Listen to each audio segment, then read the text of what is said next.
कोई सपना है आसमान पे रंग बदले, जैसे कोई सपना हवा में खुशबू गुल सी तेरी याद आ गई।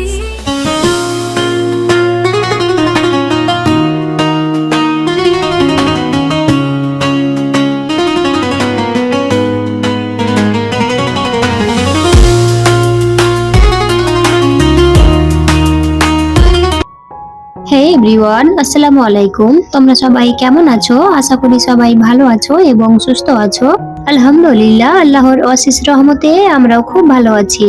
বাই দ্য ওয়ে, আমি আমিনা খাতুন। তোমরা সবাই দেখছো Bindaas Amina channel, simple lifestyle blog. আশা রাখবো যে আজকের ভিডিওটা তোমাদের সবার কাছে খুব ভালো লাগবে।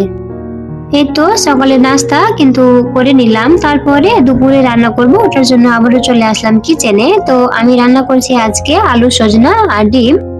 তো আলু সজনাটা ভালো মতো আমি প্রথমে সেদ্ধ করে নিয়েছিলাম, তারপরে বাগার দিয়ে নিয়েছি। আমার যখন রান্না করা হয়ে গেছিল তখন আমার হাজবেন্ড আবার কল দিয়ে বলল যে আমি চিকেন খাবো, তো আমার জন্য চিকেন রান্না করো। তো ওটার জন্য আবার আমি রান্না করতে লেগে গিয়েছি। এখানে কড়াইয়ের মধ্যে তেল দিয়েছি, তারপরে কিছু গরম মশলা দিয়েছি, পেঁয়াজ দিয়েছি। পেঁয়াজটা যখন গোল্ডেন ব্রাউন হয়ে গেছে তখন আমি ধুয়ে রাখা চিকেনটা অ্যাড করে দিলাম। চিকেনটা অ্যাড করার পরে ভালো মতো আমি নাড়াচাড়া করে নিচ্ছি। তার সাথে বাটা মশলা দিয়ে নিয়েছি। বাটা মশলা বলতে আদা রসুন মরিচের পেস্ট, আর তারপরে আমি গুঁড়ো মশলা দিলাম, লবণ হলুদ। তার সাথে আমি এখানে টমেটো পিউরি দিয়েছি।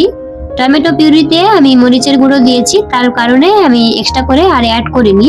আর দেখো ভালো মতো কিন্তু আমি মাংসটা কষিয়ে নিচ্ছি। একটু হলেও কালারটা চেঞ্জ হয়ে গেছে। এখন তো কিন্তু কষানো শেষ হয়নি, তবে যত ভালোভাবে কষানো হবে ততই মাংসর স্বাদ বাড়ে। মাঝে মাঝে কিন্তু ঢাকনা দিয়ে রাখবো, আর মাঝে মাঝে আমি ঢাকনা খুলে চেক করে নিব কতটা কষানো হয়েছে। মাংসটা যখন ভালো মতো কষানো হয়ে গেছে তখন আমি একটু এখানে ধনিয়া পাতা অ্যাড করে দিয়েছি। পানি অ্যাড করে ঢাকনা দিয়ে রেখেছিলাম কিছুক্ষণের জন্য। তারপরে এই তো আমি কি বানিয়েছি ফাইনাল লুক। এখানে আমি সালাদ কেটে নিয়েছি, তারপরে আমি চিকেনটা ভালো মতো ডিশ আউট করে আমি ডেকোরেট করে নিয়েছি ধনিয়া পাতা দিয়ে।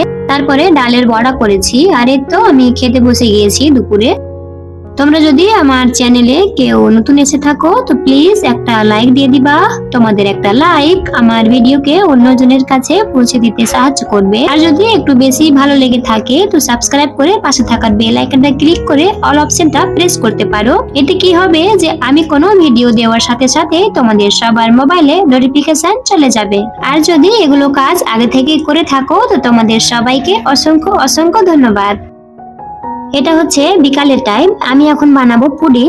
ওটার জন্য প্রথমে আমি দুধ নিয়েছি, দুধটা ভালো মতো গরম করে নিয়েছি, দেন এখানে চিনি অ্যাড করে দিয়েছি। তার পাশের চুলায় আমি ক্যারামেলটা বানিয়ে নিব। এখানেও আমি চিনি অ্যাড করে দিয়েছি, তারপরে একটু লেবু রস দিয়েছিলাম। তোমাদের কাছে যদি ভিনেগার থাকে তো ভিনেগার অ্যাড করতে পারো, না চাইলে লেবু রসটাও দিতে পারো। চিনিটা অ্যাড করার পরে আমি কিন্তু নাড়াচাড়া করেছিলাম না, নিজেই কিন্তু মেল্ট হয়ে গেছে। যেটা বাটিতে আমি পুডিংটা সেট করব ওটা বাটিতে কিন্তু আমি ক্যারামেলটা ঢেলে দিলাম। তারপরে আমি বাটিটা একটু 4-5টাতে ক্যারামেলটা লাগিয়ে দিব আর কি। তারপরে আমি একটা মিক্সির জারে 5টা ডিম নিচ্ছি। তোমরা চাইলে এটা চামচের সাহায্যেও করতে পারো। আর তারপরে একটু মিক্সিতে আমি নিয়ে নিয়েছি। আর একটা ডিমের ব্যাড স্মেল থাকে না, ওটা স্মেলটা দূর করার জন্য আমি এখানে ভ্যানিলা এসেন্স ব্যবহার করেছি। তোমাদের কাছে যদি ভ্যানিলা এসেন্স না থাকে তো তোমরা এলাইচি দিয়ে দিতে পারো, যখন দুধটা জাল করবে তখন এলাইচি অ্যাড করতে পারো। তারপরে ডিমের ব্যাড স্মেলটা থাকবে না।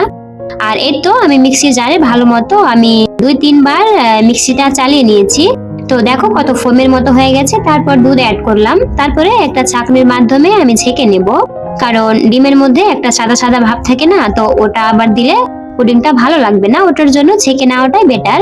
আর এই তো আমি ঢাকনা লাগিয়ে দিয়েছি, তারপরে একটা হাঁডিতে একটু পানি দিয়েছি। তারপরে আমি পুডিংটা সেট হওয়ার জন্য আমি 45 থেকে 50 মিনিটের মতো রেখেছিলাম আর কি। তারপরে যা আছে তোমাদের সামনে আমি কিন্তু পুডিংটা বের করছিলাম, তো খুব ভয়ে ছিলাম কি কেমন হয়েছে। তো দেখলাম যে এত সুন্দর হয়েছে। দেখো তোমাদের সাথে কিন্তু আমি কেটেও দেখিয়ে দিব কি ভিতরটা কেমন হয়েছে। এত স্মুথ ছিল আর খেতে খুব মজা ছিল। চাইলে তোমরা ট্রাই করতে পারো, খুব মজা লাগবে খেতে। যেটা আপু আমাকে কমেন্টস করেছিল পুডিং এর রেসিপির জন্য। তো আজকের ভিডিওটা দেখে তুমি অনেক খুশি হবা আশা করি। আর এটা হচ্ছে রাত্রের টাইম, আমার হাজবেন্ড বললো কি আমি আনার খাবো, তো আমার হাজবেন্ডকে আবার আনারটা আমি কেটে দিয়ে দিলাম আর কি। আর আজকের ভিডিওটা আমি এখান থেকে শেষ করছি, দেখা হবে নেক্সট ভিডিওতে। সবাই ভালো থাকবে এন্ড সুস্থ থাকবে, সবাই সবার জন্য দোয়া রাখবে। আল্লাহ হাফেজ, আসসালামু আলাইকুম। আর হ্যাঁ, কেমন লাগলো অবশ্যই জানাতে ভুলবে না কিন্তু, আর like comment share and subscribe my channel.